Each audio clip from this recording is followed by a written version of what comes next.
dan sejarah telah mencatat tidak ada satupun peradaban melainkan ia akan terus dirongrong dan lahir pada peradaban itu para pengkhianat yang akan merusak peradaban itu. Bagi kita, ketika adanya upaya-upaya untuk melemahkan umat ini, ketika ada upaya-upaya untuk mengkriminalisasi tokoh-tokoh umat, ketika ada upaya untuk merendahkan perilaku-perilaku baik yang ada di tengah umat, maka jalan terbaik adalah merapatkan barisan. Tentu saja mengangkat senjata, memilih jalan kekerasan pada saat ini, situasi seperti ini tidak bijaksana, karena dapat menimbulkan fitnah yang lebih besar lagi kepada Islam. Sehingga kegentingan kehidupan berbangsa bernegara kita itu bisa dihadapi ketika kita kembali kepada persatuan. Kenapa? Karena memang Islam mengajarkan, memerintahkan kepada kita untuk bersatu. Karena Islam mengajarkan kepada kita, memerintahkan kepada kita untuk kompak. Wa'tasimu bihablillahi jami'ah. Mereka mundur dari barisan syuhada, mereka mundur dari barisan salihin. Ini bukan sifat orang-orang beriman, tetapi itu adalah pahlawan kesiangan kaum muslimin.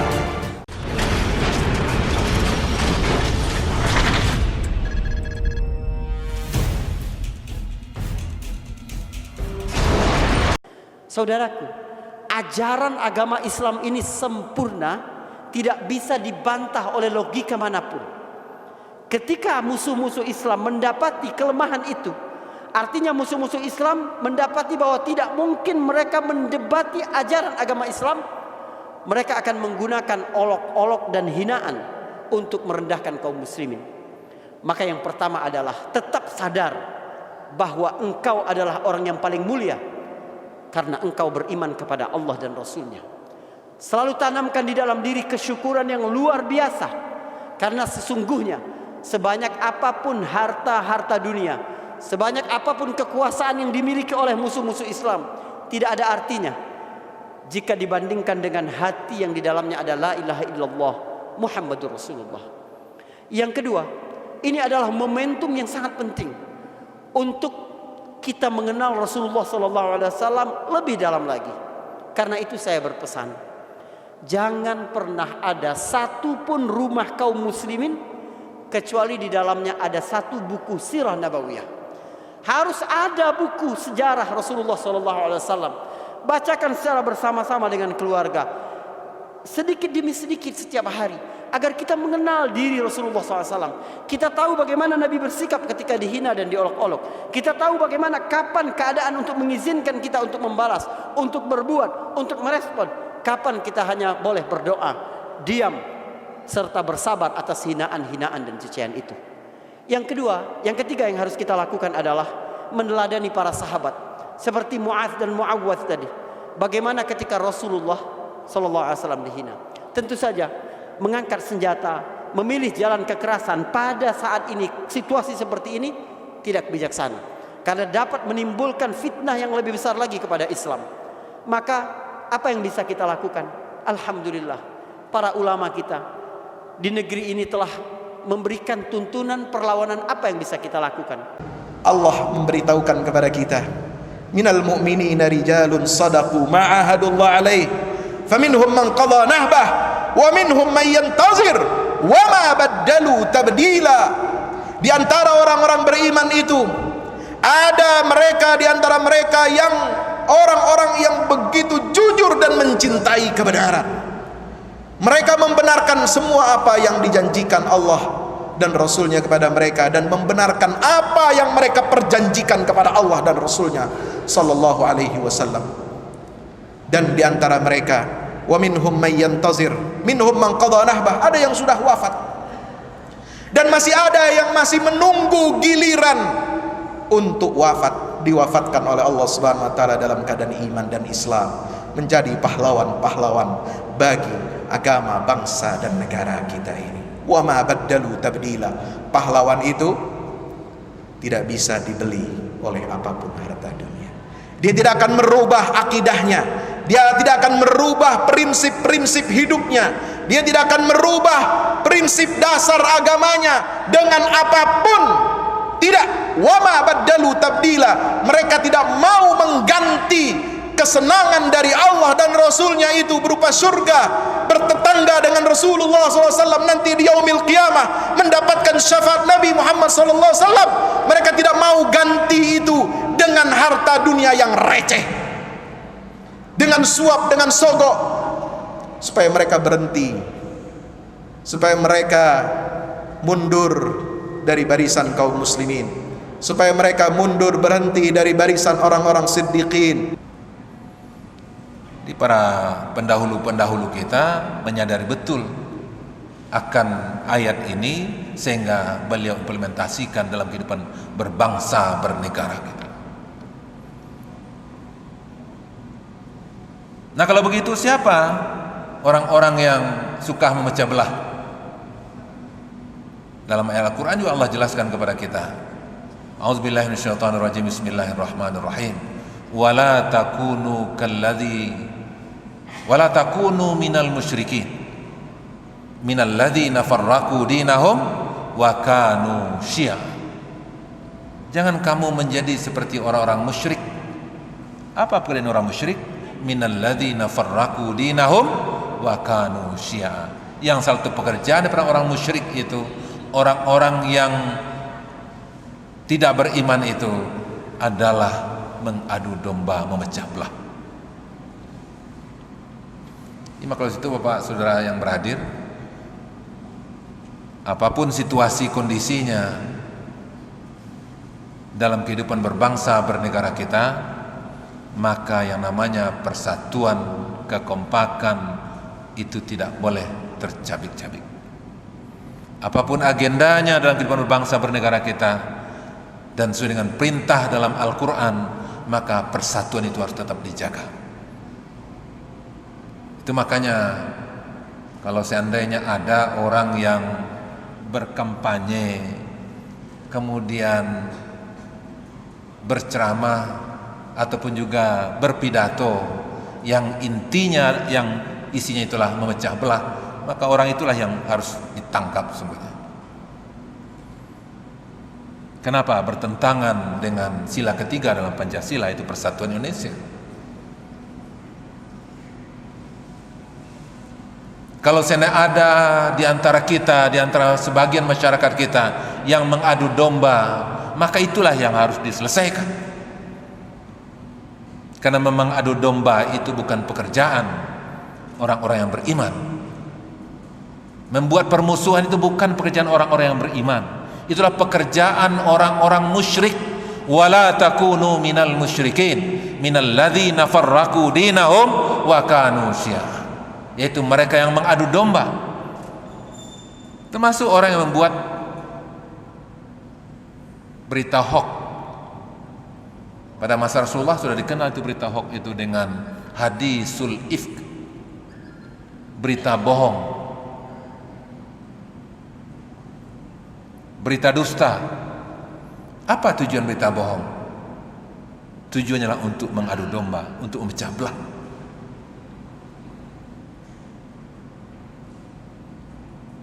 Karena Islam tidak mengajarkan demikian. Islam mengajarkan persatuan. Ketika ada yang berbeda dipersaudarakan, ketika ada yang berselisih dipersaudarakan. Itulah amal kerja daripada orang-orang beriman, orang Islam. Tapi ketika ada orang yang membuat berita hoax, berita bohong, berita dusta, maka tujuannya untuk melemahkan umat, untuk melemahkan Islam. Sebagaimana terjadi pada masa Rasulullah SAW. Jadi kalau seandainya ada orang yang suka membuat berita bohong, kalau seandainya ada mereka yang suka membuat berita hoax, apalagi berita benar dikatakan berita bohong, apalagi sesuatu yang terjadi maka itu dijadikan menjadi suatu bohong. Apalagi kalau seandainya ketika ada suatu sudah ketemu kebohongannya, maka orang yang membuat bohong itu diberitakan adalah berbuat bohong. Tujuannya apa? Tujuannya adalah untuk memecah belah, untuk memperlemah. Itu makanya Allah SWT juga mengajarkan kepada kita, ketika ada orang yang membawa berita kepada kita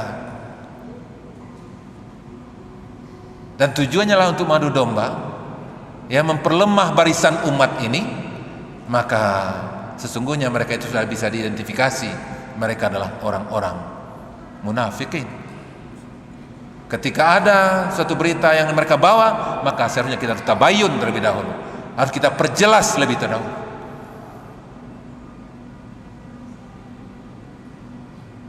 Itu pula makanya dalam banyak ayat dikatakan kepada kita, bagaimana cara orang untuk melemahkan umat ini, untuk mengadu domba umat ini, memang dengan berita, dengan ungkapan-ungkapan mereka, dengan ucapan-ucapan mereka. Yuriduna liyutfi'u nurallahi biafwahim wallahu mutimmu nurihi walau karyal kafirun. Mereka ingin memadamkan cahaya-cahaya Allah dengan ucapan-ucapan mereka, dengan berita-berita bohong yang mereka buat, supaya kita satu sama lainnya saling berselisih, saling bertengkar. Maka usai itu Islam juga mengajarkan kepada kita, ketika ada berita-berita seperti itu, maka fatabayyanu, maka perjelas terlebih dahulu, baru sikapi. Jangan sampai berita yang tidak jelas disikapi. Karena memang dalam situasi kondisi upaya untuk melemahkan umat ini, melemahkan perjuangan umat ini, maka upaya yang dilakukan adalah dengan menyebarkan berita bohong ataupun hadisul ifk.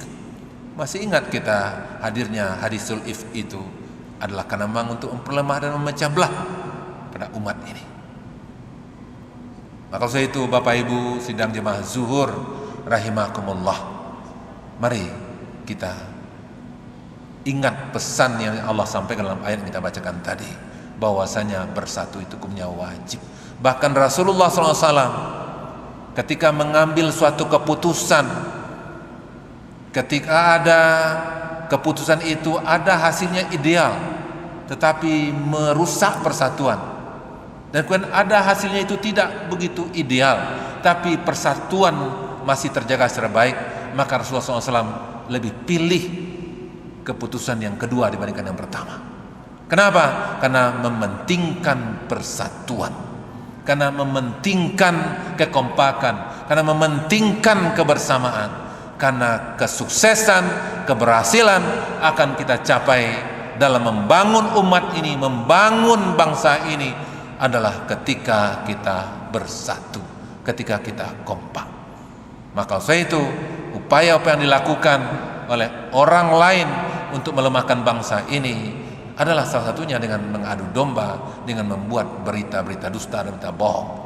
Nah, mudah-mudahan kita akan mengikuti panduan daripada Allah SWT, panduan Al-Quran di dalam menyikapi berita-berita tersebut, sehingga kita tidak langsung menyikapi berita yang belum jelas, dan kemudian sehingga umat ini tidak tercabik-cabik dan tidak terpecah belah.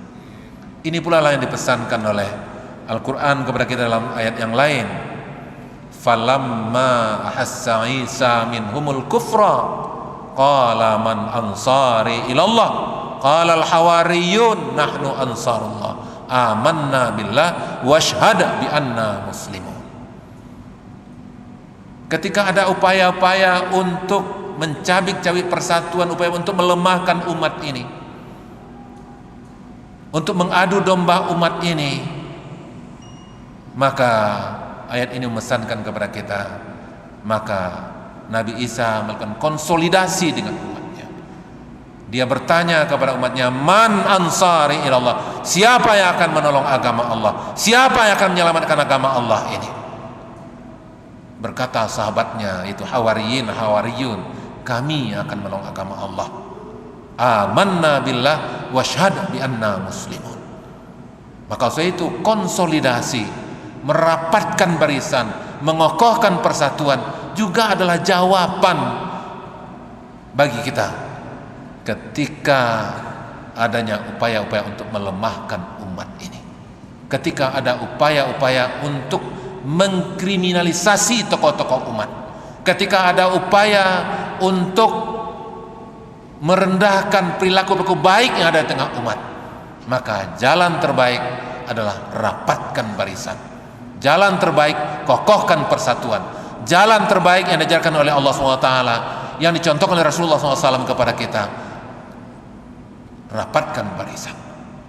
Mudah-mudahan dalam situasi kondisi yang juga kita hadapi saat ini terhadap umat Islam, terhadap tokoh-tokoh Islam,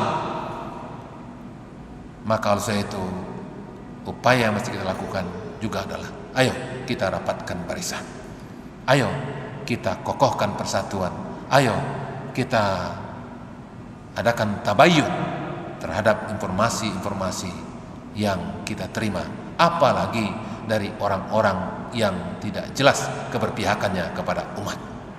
Mudah-mudahan Allah SWT senantiasa membimbing kita. Mudah-mudahan Allah SWT senantiasa memberikan hidayah kepada hati-hati kita, agar kita menjaga, merawat persatuan di tengah-tengah umat. Mudah-mudahan ini pula lah yang menjadi penyebab kemenangan umat itu. Seperti yang dikatakan dalam surah Al-Imran ayat ke-104-nya, wa ulaika humul muflihun, dan mereka itulah orang-orang yang menang. Kapan? Ketika kita menjaga dan merawat persatuan. Beruntunglah orang-orang yang menjaga dan merawat persatuan dalam kesehariannya. Demikian, mohon maaf, terima kasih. Mudah-mudahan apa yang kami sampaikan bermanfaat untuk diri kami dan insyaallah untuk kita semua. Wabillahi taufiq wal hidayah. Assalamualaikum warahmatullahi wabarakatuh. Bahwa diakui atau tidak, bahwa problematika yang dihadapi oleh umat di akhir zaman ini tidak lain merupakan hilir daripada pemahaman yang salah terhadap Islam itu sendiri. Banyaknya orang alim yang diam melihat kekhilafan dan kesalahan, ini sumber kekhilafan yang pertama. Ada orang alim, kata Buya Hamka, tetapi dia diam melihat kebatilan, membuat orang bodoh merasa alim, sehingga orang bodoh bercokol. Mereka berkata, melontarkan hujatan-hujatan mengatasnamakan Islam, yang kemudian diikuti oleh orang yang memiliki kepentingan terhadap kerusakan Islam itu sendiri. Bahwa diamnya orang yang berilmu itu kerusakan bagi satu generasi. Bila orang alim telah diam, maka orang bodohlah yang akan berbicara. Bila orang-orang baik tidak mengambil bagian dalam sebuah negara, maka orang-orang rakuslah yang akan merusak negara itu. Maka untuk itu pada kesempatan ini kita melihat keutuhan Islam secara kafah, qudwah nubuwah yang Allah telah menjaminnya dalam Al-Quran, la yantiqu anil hawa in huwa illa wahyuha. Tidak ada seorang pun dari generasi manapun, secerdik dan pandai apapun itu orang, tidak akan pernah mendapatkan kesalahan dalam Islam selama ia berpijak terus bersandar kepada sanad keilmuan qudwah uswah yang telah dicontohkan oleh Sayyidina Muhammad sallallahu alaihi wasallam. Salli wa sallim wa barik alaihi wa alihi.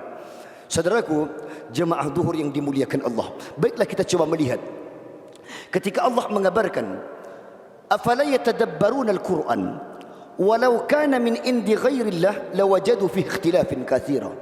Lawajadu fihi ikhtilafan katsira. Bila kita memahami sastra Arab, ada tingkatan-tingkatannya.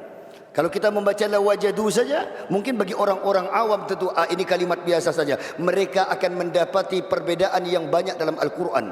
Tetapi Allah tidak hanya mengatakan lawajadu, tapi Allah mengatakan lawajadu. Jika kita memahami sastra Arab, wajada, wajada, wajadu, wajadat, wajatada, wajadna, wajadtum, wajadtu, wajadta, wajadtum, wajadtum, wajadti, wajadtum, wajadtumna, wajadtu, wajadna, wajadu, lawajadu, wajada, wajada, wajadu. Demi Allah, seandainya Al-Quran itu, kata Allah, bukan datang dari sisi Allah subhanahu wa ta'ala, lawajadu, jangankan para cerdik pandainya, jangankan kalangan intelektual mereka, orang-orang yang berilmu tinggi, orang-orang yang telah mendidik pondok pesantren sampai ke Timur Tengah, atau mereka yang pernah mengalami pendidikan akademik yang tinggi, bahkan kata Allah lawajadu, bahkan orang awam pun akan mendapati kelemahan dalam Islam itu. Andai saja min indi ghairillah, kalau Al-Quran itu bahkan datang dari sisi Allah, maka bahkan orang-orang bodoh pun melihat Islam itu penuh kekurangan. Tetapi apa jawabannya? Karena Allah lah yang menjamin Al-Quran, inna nahnu nazzalna dzikra wa inna lahu lahafizun. Kami yang turunkan Quran, maka Rasulullah bersandar pada Quran. Ma yantiqu anil hawa, tidak pernah satu pun baik perangainya, baik ucapannya, qaul, taklir maupun af'al beliau, melainkan bersandar kepada wahyu Allah. Maka apa yang terjadi? Karena kesemuanya bersandar kepada kehendak Allah, maka tak seorang pun yang dapat mendepukan cacat atau mendapati kekurangan dari Al-Quran dan dari kesunahan itu. Bahkan Allah menjaminnya sampai datang hari kiamat, tidak akan orang dapat mencari kelemahan dan kekurangan pada Islam dan syariat yang Allah ajarkan, selama ia kembali pada konsep uswah qudwah yang telah diteladani oleh Sayyiduna Muhammad sallallahu alaihi wasallam. Maka timbul pertanyaan di tengah-tengah kita saat ini. Apa sebenarnya persoalan yang dihadapi umat, terutama bangsa kita atau mayoritas negeri-negeri muslim? Saudaraku yang dimuliakan Allah, Allah telah mengabarkan 1500 tahun lalu apa yang akan dihadapi oleh generasi-generasi ini dari masa ke masa, dari zaman ke zaman, abad ke abad. Allah telah menggambarkannya dan telah mengemasnya secara utuh dalam Al-Quran, dan telah disampaikan oleh lisan agung yang tidak pernah berdusta, Sayyiduna Muhammad sallallahu alaihi wasallam. Apa yang beliau kabarkan dalam Al-Quran, dalam Al-Hadis beliau mengabarkan khairul qurun qarni summa alladhina yalunahum yalunahum yalunahum. Sebaik-baik zaman adalah generasiku, kata Rasulullah. Dan setelahnya akan rusak. Semakin akhir akan semakin rusak, semakin akhir akan semakin rusak. Dan sejarah telah mencatat tidak ada satupun peradaban melainkan ia akan terus dirongrong, dan lahir pada peradaban itu para pengkhianat yang akan merusak peradaban itu. Tidak terkecuali di zaman Rasulullah. Tidak lahir di suatu masa melainkan bersamaan keburukan itu akan ada kebaikan, dan bersamaan dengan kebaikan itu ada orang-orang nifak yang punya kepentingan untuk merusak kebaikan itu. Maka untuk itu saudaraku yang dimuliakan Allah, kembali kepada uswah, memahami Islam secara kafah adalah jawaban dari semua persoalan, baik yang dihadapi kita sebagai muslim di Nusantara ini maupun muslim secara global di seluruh permukaan bumi ini.